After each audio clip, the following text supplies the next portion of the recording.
किसी भी वैश्विक अर्थव्यवस्था के लिए समुद्री परिवहन का काफी महत्व होता है।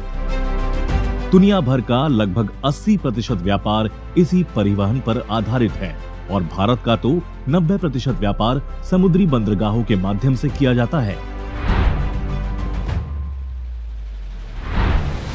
हमारे यहाँ 12 प्रमुख बंदरगाह व लगभग 200 मध्यम और छोटे बंदरगाह हैं और भारत की तटरेखा भी लगभग 7500 किलोमीटर है, जिसकी वजह से इसका लाभ उसे अन्य देशों से ज्यादा मिलता है। हमारे देश में बड़ी बड़ी नदियां भी हैं, जो अंतर्देशीय जल मार्ग उपलब्ध कराती है और ये परिवहन का एक व्यवहारिक साधन भी है।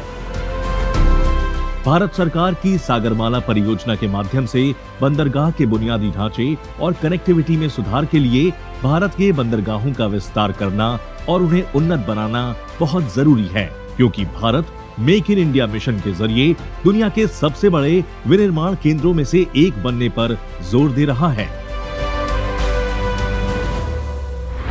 हमारे देश के नाविकों को रात के समय खराब दृश्यता, भारी बारिश और तेज हवाओं जैसी अलग अलग परिस्थितियों में बंदरगाहों और जलमार्गों को नेविगेट करने के लिए प्रशिक्षित करना भी बहुत जरूरी है। इसके लिए हम अपने नाविकों के प्रशिक्षण के लिए काफी हद तक विदेशों पर निर्भर रहे हैं।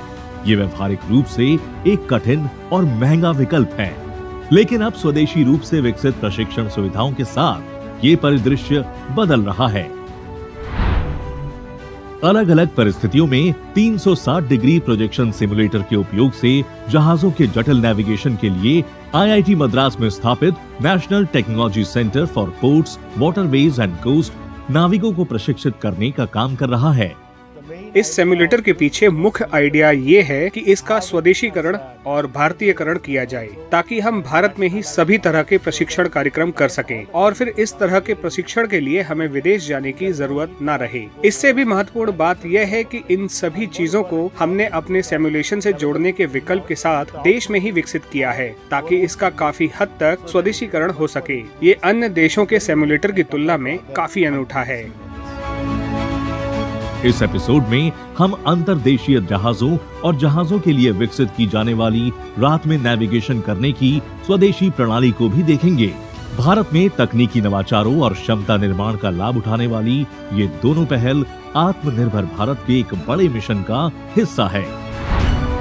इसके अलावा और भी बहुत कुछ है। विज्ञान से आत्मनिर्भर भारत के इस एपिसोड में देखिए केवल इंडिया साइंस पर।